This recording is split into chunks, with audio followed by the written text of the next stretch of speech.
तो अभी तक हमने देखा था कि एक आदमी अपनी जान बचाने के लिए लिन के पास आया था, जहां पर लिन ने उसे बचाने के लिए फुआर की कल्टीवेशन को डिस्ट्रॉय कर दिया था और इसीलिए उसके बाद फुआर अपने मास्टर से हेल्प मांगने के लिए चला गया था। अब अगले सीन में हम देखते हैं कि फुआर अपने मास्टर बुता आई के पास में आ गया होता है, जहां वो कहता है कि किसी ने मेरी कल्टीवेशन डिस्ट्रॉय कर दी है और इसलिए मैं चाहता हूँ कि आप उससे मेरा बदला लीजिए। तब इसके बारे में सुनकर बुता आई अपने किसी पावर को एक्टिवेट करने लगता है और हम देखते हैं कि वो इसका यूज करके इसे सही करता है। इसके बाद वो फुआर से कहता है कि तुम्हारे साथ में क्या हुआ, मुझे इसके बारे में पूरा डिटेल से बताओ। तब इस पर फुआर उसे बताता है कि प्रिंस के मेंशन से कोई चोर वहाँ से भागने लगा था, इसलिए मैंने भी उसके बारे में पता लगाने के लिए उसका पीछा किया, लेकिन अब वहाँ पर उसने अपने हेल्प के लिए किसी को बुला लिया और जो कि वैसे तो दिखने में किसी इमोर्टल के जैसा लग रहा था, लेकिन उसने मुझे बहुत ही आसानी से इंजर्ड कर दिया। फिर वो कहता है कि अगर मैं सही समय पर वहाँ से नहीं भागा होता तो ऐसा लगता है कि उसने मुझे वहाँ पर मार दिया होता।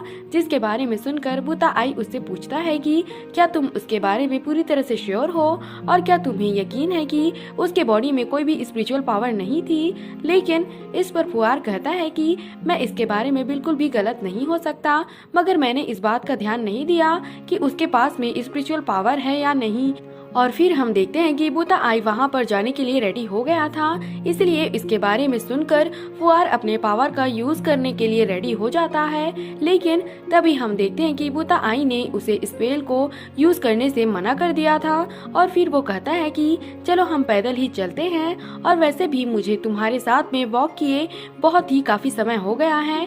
जिसके बाद हम देखते हैं कि फुआर भी इसकी बात मानने के लिए रेडी हो गया था और अब इसीलिए वे दोनों यहाँ से चले जाते हैं। तभी कुछ लड़के आपस में बात करने लगते हैं कि मास्टर तो फुआर से बहुत ही प्यार करते हैं, इसलिए वो जब भी किसी प्रॉब्लम में होता है मास्टर उसकी हेल्प करने के लिए तुरंत ही मान जाते हैं। तभी एक लड़का कहने लगता है कि पता नहीं फुआर को ऑफेंड करने वाला कौन है, लेकिन मुझे नहीं लगता कि मास्टर बुता आई अब उसे छोड़ेंगे।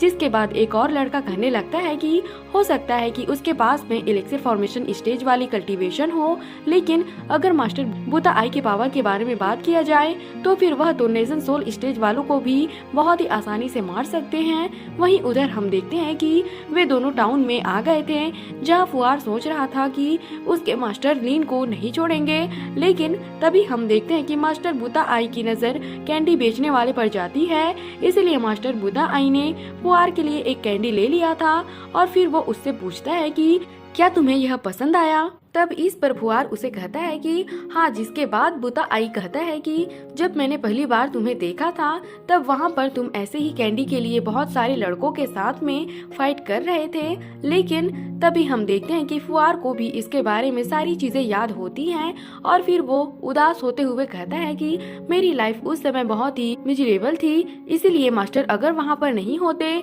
तो मुझे तो ऐसा लगता है कि शायद अब तक मैं मर चुका होता। लेकिन मास्टर बुता आई अब यहाँ से जाने के लिए रेडी हो गया था ताकि वो उस आदमी को देख सके। वहीं उधर हम देखते हैं कि वो आदमी भी होश में आ गया था और इसीलिए लीन उसे सब कुछ पूछने लगता है कि आखिरकार उसके साथ में हुआ क्या था।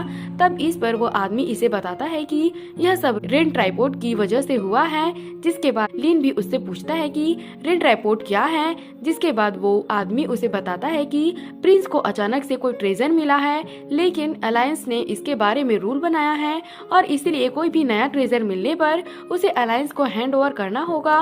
मगर प्रिंस ने इसके बारे में पूरी तरह से लापरवाही कर दी, लेकिन किसे पता था कि बायोन सेक्ट के जाबा बताई को इसके बारे में पता चल जाएगा। जिसके बाद उसने तुरंत ही प्रिंस को मारने का ऑर्डर दे दिया और इसीलिए सभी लोगों ने अपने पावर का यूज करके अटैक करना शुरू कर दिया। जिसके बाद प्रिंस समझ गया था कि अगर अब उसने रेन ट्राइपोड को दे दिया तो भी वो लोग इसे नहीं छोड़ेंगे। जिसके बाद हम देखते हैं कि वो इसके बारे में हेल्प मांगने के लिए बहुत सारे लोगों के पास में गया था, लेकिन सभी ने इसकी हेल्प करने से मना कर दिया था। इसलिए वो आखिरकार भागते हुए लिन के पास में आया था, लेकिन इस पर लिन कहता है कि मैंने तुम्हारा लाइफ तो बचा लिया, लेकिन ऐसा लगता है कि आज 16 साल का कॉज है और इफेक्ट खत्म होने वाला है। इसके बाद हम देखते हैं कि लिन इसे यहाँ से जाने के लिए कहता है, जिसके बारे में सुनकर वो आदमी इसकी जान बचाने के लिए थैंक यू कहता कहता है और अब हम देखते हैं कि वो यहाँ से जाने के लिए भी रेडी हो गया था। लेकिन तभी हम देखते हैं कि लिन इसे वापस आ जाने के लिए कहता है क्योंकि उसे पता चल जाता है कि वे लोग यहाँ पर आ रहे हैं। तभी हम देखते हैं कि वे दोनों सच में यहाँ पर आ गए थे और फुआर बुता आई से कहता है कि इसी ने मुझे हर्ट किया था। लेकिन अभी भी हम देखते हैं कि लिन को इसके बारे में कोई चिंता नहीं होती और इसीलिए वो अभी भी आराम से बैठकर वाइन पी रहा था। वहीं उधर बुता आई उसके वुड कार्विंग को देखकर हैरान हो गया था और फिर हम देखते हैं कि वो बात करने के लिए इसके पास में आ जाता है। इसके बाद वो लिन से कहता है कि क्या तुम मुझे भी ड्रिंक करने के लिए दोगे। फिर हम देखते हैं कि लिन भी तुरंत इसे ड्रिंक दे देता है और इसे पीकर बुता आई कहता है कि वाइन तो काफी अच्छी है। जिस पर लिन कहता है कि अगर तुम्हें यह पसंद आया तो फिर मैं बचा हुआ आधा भी तुम्हें दे देता हूँ। जिसके बाद बुता आई कहने लगता है कि ऐसा लगता है कि तुम्हारी कल्टीवेशन मुझसे भी हाई है और अब तो तुम इमोर्टल 1 में ट्रांसफर होने वाले हो। तब इस पर लिन कहता है कि मैंने ऐसा असल में इसीलिए किया है ताकि मैं हेवन के तरीके के बारे में जान सकूं। जिसके बाद बुता आई कहता है कि मैंने अभी अभी तुम्हारे बारे में सुना है और इसीलिए मुझे पता चला है कि तुम्हारे पास में भी मेरे जैसी कल्टीवेशन है और सबसे अच्छी बात यह है कि तुम गॉड बनने के लिए भी तैयारी कर रहे हो। इसके बाद वो कहता है कि मेरे और तुम्हारे बीच में कंपेयर करने के बारे में क्या विचार है और चलो हम देखते हैं कि सबसे पहले कौन गॉड ट्रांसफॉर्मेशन स्टेज में पहुंच पाता है। फिर हम देखते हैं कि वो तुरंत अपने किसी पावर को भी एक्टिवेट कर देता है और अब इसीलिए वे दोनों एक इल्यूजन वर्ल्ड में आ गए थे। तब इसे देखकर लिन इसके लिए इसकी तारीफ करने लगता है और फिर कहता है कि मुझे तो डर है कि शायद मैं अपने लाइफ में कभी भी गॉड नहीं बन पाऊंगा। लेकिन हम देखते हैं कि वो भी अपने पावर को यूज करने के लिए रेडी हो जाता है और कहता है कि तुमने अभी जो बोला है वो गलत है। जिसके बाद हम देखते हैं कि बुता आई इसके ऐसे बात पर हंसने लगता है और कहता है कि मैंने ऐसा उम्मीद नहीं किया था कि तुम्हारे पास में सच में ऐसी कल्टीवेशन है। और अब अपने नाम के बारे में बताने के बाद वो इसका नाम भी पूछता है, जहां हम देखते हैं कि लिन ने भी इसे अपने नाम के बारे में बता दिया था। तब इस पर बुता आई कहता है कि तुम आने वाले 100 सालों में जरूर ही गॉड बन जाओगे और इसीलिए मैं तो एडवांस में तुम्हें इसके लिए कॉन्ग्रेचुलेट करता हूँ। लेकिन हम देखते हैं कि इनके पावर के बीच में बहुत ही शानदार टक्कर होने लगती है और इसीलिए लिन सोचने लगता है कि अगर मैं 100 साल में गॉड नहीं बन पाया तो फिर मैं अपने लाइफ में कभी भी गॉड नहीं बन पाऊंगा। फिर वो बुता आई से कहता है कि तुमने तो बहुत पहले इसके बारे में बोल दिया, लेकिन क्या तुम्हें यकीन है कि तुम भी 100 सालों में गॉड बन जाओगे। लेकिन हम देखते हैं कि बुता आई इस पर कुछ भी नहीं बोलता। जिसके बाद लिन कहता है कि वैसे तो इसके बारे में कोई गारंटी नहीं है, लेकिन मैं तुम्हें इस बात की गारंटी देता हूँ कि आने वाले 100 साल में तुम्हारा ये डिसेबल जिंदा नहीं रहेगा। लेकिन अब इस बात से गुस्सा होकर बुता आई अपने और ज्यादा पावर को रिलीज करने लगता है, जहाँ हम देखते हैं लिन को अभी भी इसके बारे में कोई डर नहीं होता। मगर वहीं हम देखते हैं कि उस आदमी को इसके बारे में काफी चिंता होने लगती है और वो कहता है कि अगर मास्टर बुता आई को इस बात से गुस्सा आ गया तब इसके वजह से यहाँ पर तो बहुत बड़ी प्रॉब्लम हो जाएगी।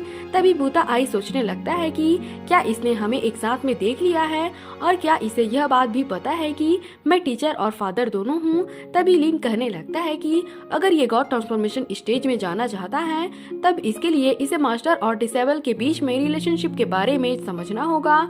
जहाँ फिर वो कहने लगता है कि उसने इसे अपने बच्चे के जैसे पाला पोसा है, इसके अलावा वो तो इसके साथ में अच्छे से रहा भी है और यहाँ तक कि उसने तो इसके लिए फाइट भी किया है। जो सीन दिखाते हुए यह एपिसोड यहीं पर खत्म हो जाता है। तो अगर आपको एक्सप्लेनेशन अच्छी लगी हो तो कमेंट करके जरूर बताना और अगर आप अगला एपिसोड भी देखना चाहते हो तो हमारे चैनल को सब्सक्राइब और लाइक जरूर करना। Thanks for watching.